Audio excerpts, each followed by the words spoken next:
Shalom guys, dan pemirsa dan teman-teman semua. Jumpa lagi bersama saya, Pendeta Mazmur Marbun. Tahukah saudara, jika kita menyangkal Tuhan, maka Tuhan pun akan menyangkal kita. Tetapi faktanya, pemirsa, ada orang-orang tertentu, bahkan banyak, yang bersengaja menyangkal Tuhan. Tentu dengan berbagai macam alasan. Jika kita bicara jemaat awam, biasanya dan kecenderungannya mereka itu menyangkal imannya atau pindah agama karena faktor perkawinan. Itu kalau jemaat. Dan kita masih bisa maklumi lah. Tapi bagaimana kalau pendeta yang pindah agama? Ini sesuatu yang menyakitkan. Tetapi ini fakta. Ini realita, makanya karena ini fakta dan realita, sehingga topik ini saya angkat dengan tema mengapa pendeta pindah agama. Karena sudah ada yang melakukan,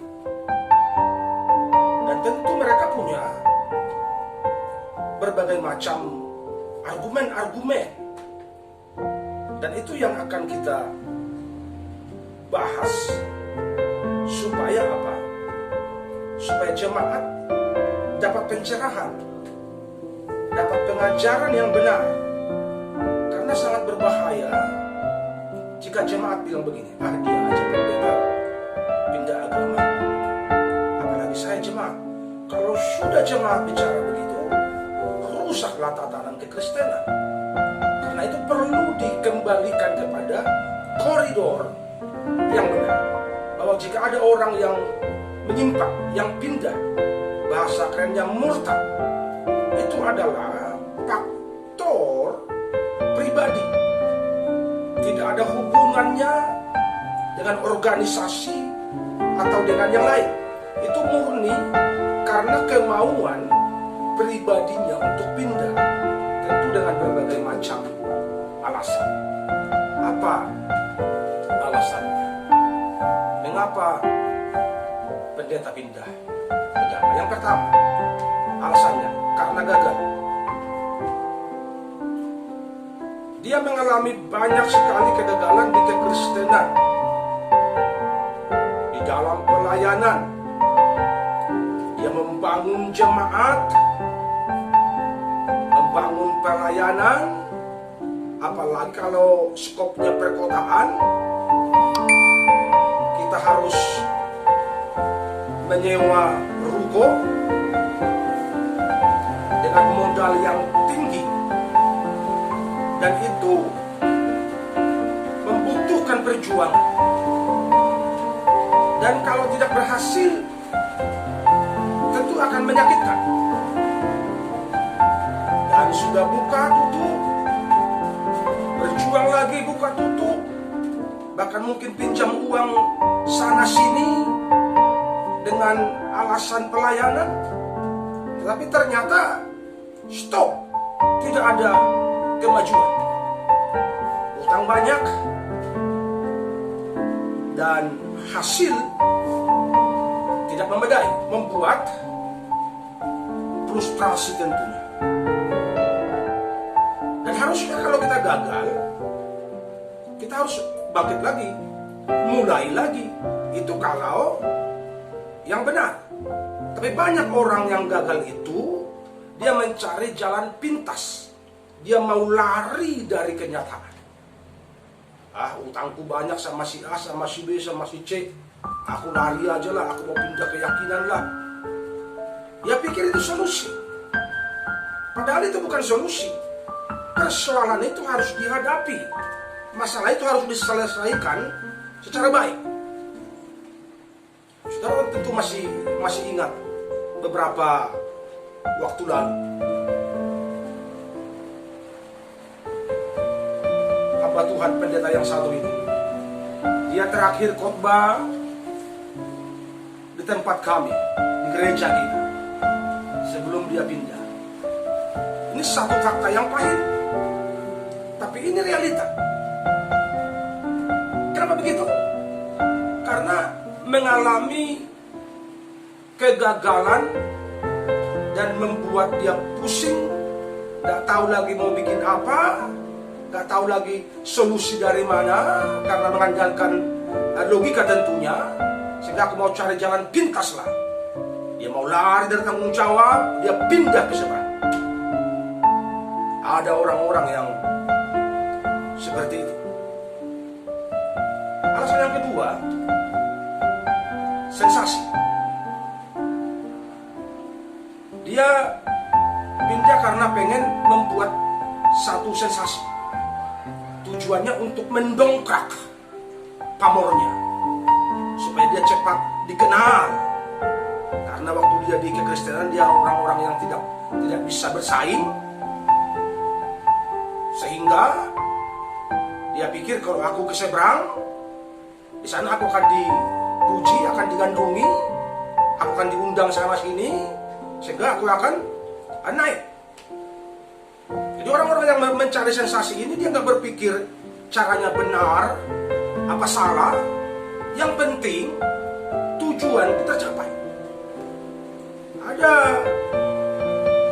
di sini ditawari 100 miliar untuk kembali ke Kristen. Ini Stephen Wibowo.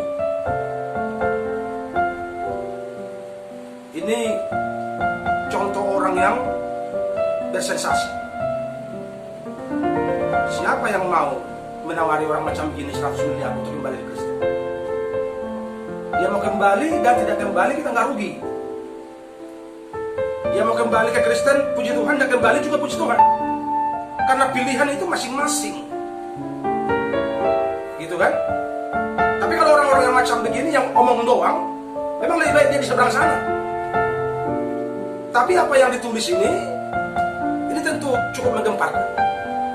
Dan kalau kita mau jujur tanya dia siapa orangnya, tidak mungkin ada yang berani, tidak mungkin ada yang mau kasih dia uang 100 miliar, gak mungkin, impossible. Tapi demi sebuah sensasi, ya kan, demi sebuah pamor, supaya ratingnya naik, dia rela melakukan itu. Itulah manusia zaman now. Ini lagi nih, ada yang lulusan S3 Vatikan ini. Saya juga bingung, Vatikan mana ini? Katanya dia lulusan S3 Vatikan terus pindah, bersensasi lagi. Kenapa ada orang-orang seperti ini? Karena pengen cepat naik dengan cara yang pintas, dengan cara yang simple, nggak mau ikut proses, sehingga dia akan pindah ke tempat lain. Alasan yang ketiga, kenapa ada pendeta pindah agama? Yang ketiga, poligami. Biasanya orang yang pindah itu adalah orang yang bermasalah dengan pernikahannya, orang yang bermasalah dengan rumah tangganya, orang yang bermasalah dengan kehidupan kesehariannya. Dia mungkin sudah punya will, sehingga pelayanannya menjadi hancur, menjadi rusak. Sehingga apa yang perlu dilakukan dia, aku mau ke seberang. Supaya apa? Supaya kerusakannya terobati. Karena sampai kapanpun di kekristenan yang namanya poligami tidak pernah diakui. Itu pantang dan haram di hadapan Tuhan. Dan kalau ada seorang pendeta melakukannya, sebesar apapun pelayanannya pasti hancur. Tapi kalau di tempat lain tidak begitu dipersoalkan, sehingga udahlah, menyeberanglah, pindahlah. Jadi kecenderungan yang ketiga, kenapa ada pendeta yang pindah agama? Karena poligami, karena bermasalah dalam kehidupan pernikahan, dalam kehidupan keluarga, sehingga dia memilih menyeberang. Jadi umat Tuhan, apa kata firman Tuhan dalam 2 Timotius pasal 2 ayat 12, jika kita bertekun, kita pun akan ikut memerintah dengan dia. Jika kita menyangkal dia, dia pun akan menyangkal kita. Jadi saudara pemirsa dan teman-teman semua dimanapun saudara berada, mari kita timbul yang baik. Yang jelek buang. Iman itu masing-masing, tetapi harus dipertanggungjawabkan pada hari penghakiman. Dan firman Tuhan berkata, kalau kita menyangkal dia, dia pun akan menyangkal kita. Mau gaya apapun dibikin menutupi dosanya, menutupi kesalahannya, yang namanya kalau kita menyangkal Tuhan, dia pun pasti akan menyangkal kita. Jadi mari kita hidup sehat secara rohani. Jadi orang-orang yang pindah itu orang-orang yang sakit secara rohani. Kalau rohani kita sehat, maka perilaku kita pun akan sehat di hadapan Tuhan dan di hadapan manusia. Tuhan memberkati.